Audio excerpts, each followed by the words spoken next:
Good day, everybody. Welcome back to the channel. Welcome to another Hockey Talk. Last time out, I talked about the Western Conference Final. This time, it's the Eastern Conference Final. And yeah, the game was last night, my time, and the Carolina Hurricanes made it to the Stanley Cup Final. Congratulations, applause to the team that beat them all in the East. First, they beat my favorite team, the Ottawa Senators. They swept them. Then they beat the Philadelphia Flyers, another sweep. Now 4-1, so 5-game series against the Montreal Canadiens, and the Hurricanes are in the Stanley Cup Final and will meet the Vegas Golden Knights. Yeah, I would have appreciated another setup, especially color-wise. I would have liked to have this. Yeah, this would have been so nice to see this in the final. And yeah, of course, the other way around, this would have been very, very lovely, but we will not get it. We will get the Carolina Hurricanes with their home jersey is this one, and the road jersey is this one, against the Vegas Golden Knights with the gold and the white jersey. But now, let's talk a little bit about what was in the past. So, I mean, the conference final against the Montreal Canadiens. Game 1, Montreal won a score of 6-2 in Carolina, which was a huge surprise. Maybe owing to the fact that the Canadiens just came off winning Game 7 against Buffalo, and Carolina had a little over a week off, or was it even 10 days, something like that. So they were definitely rusty.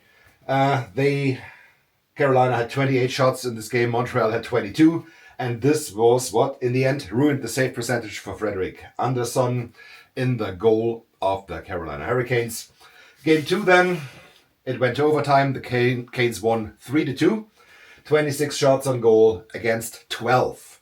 And yeah, there the theme showed up. The shot suppression of the Carolina Hurricanes.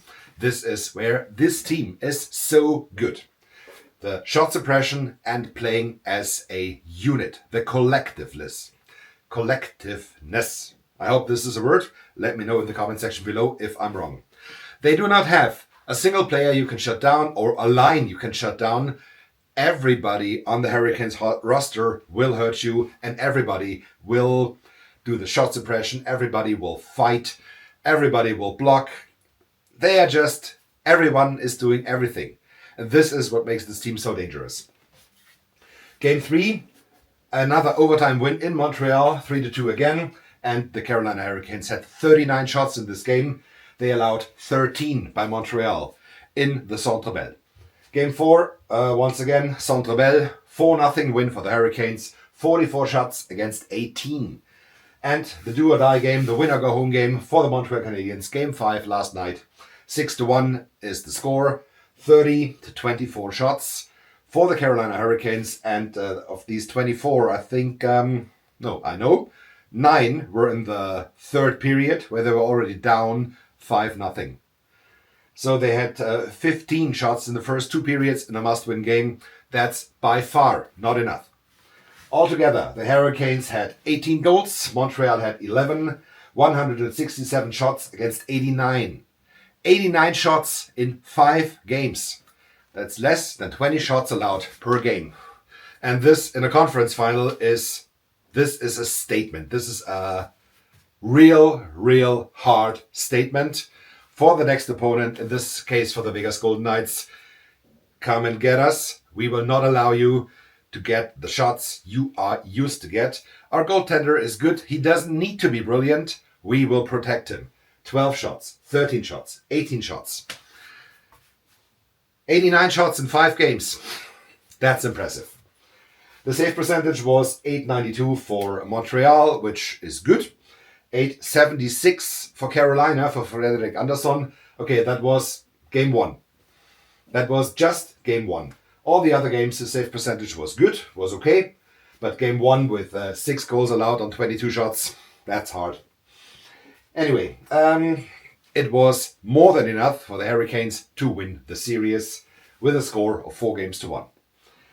The best players for the Hurricanes in this playoff so far, Taylor Hall with 16 points. Taylor Hall? Are you sure? This is the guy that was drafted in 2010.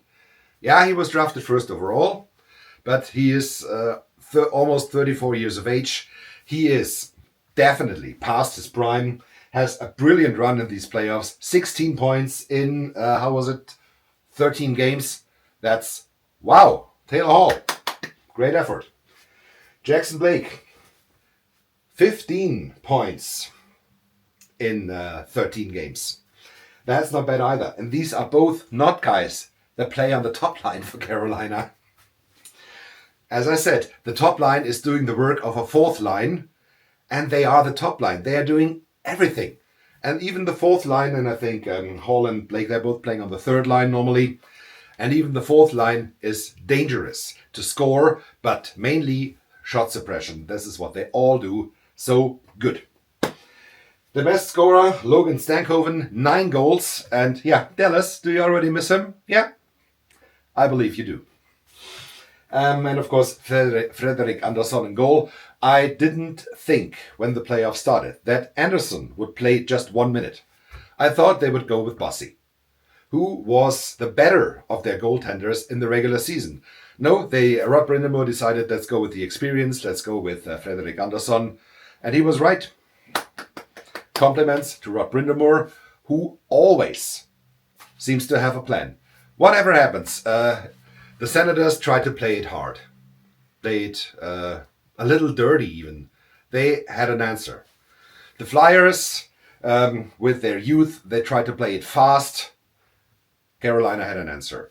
Montreal played it fast as well. But yeah, they didn't really need an answer because the Habs, they just were totally exhausted by playing 2 best-of-7 series, two times Game 7.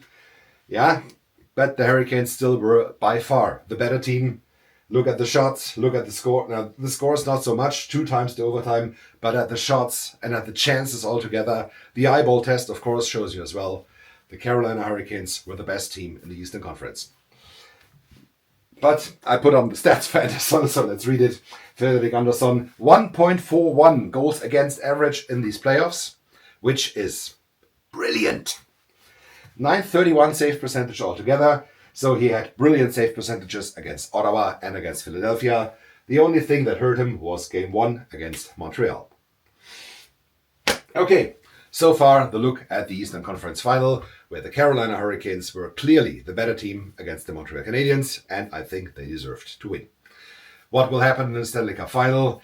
Yeah, both teams, Vegas and Carolina, they are very good in defense. So do not expect highlight reel chances. Do not expect a lot of goals. I think we will have a lot of tight games, like a 1-0, 2-1, maybe a 3-2.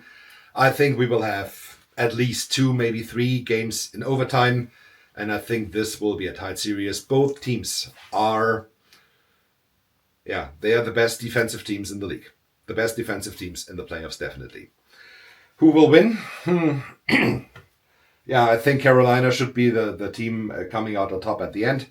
The Hurricanes to win the Stanley Cup. I don't know. Do they have a captain? Who will raise the cup then? Of course. Jordan Stahl. Sorry, of course. Jordan Stahl, who then should raise the trophy during the month of June. I think the latest the final can end is June 17th. This is scheduled for Game 7 in Carolina. I think it might go 6, maybe 7. Let's see about this. But it will be a tight series. Okay, enough talking. One more thing I had to mention. In my Champions of Europe video, the KHL was not done at this time. So congratulations to Lokomotiv Yaroslavl under the lead of Alexander Radulov, being now back-to-back Gagarin Cup champions, winning the KHL. Okay, but now that's it for this one. Let's see if I make another talk during the final or after the final. And if not, maybe we talk about jerseys in the future once again. This is, anyway, on the hockey side, the bread and butter of this channel are jerseys. Let's see if I bring in more jerseys, but I will come up with something definitely. So now that's it for this one. Thank you so much for watching. Don't forget to hit like and subscribe, and have a lot of fun in the Stanley Cup Finals 2026. Until then, have a good time. Goodbye.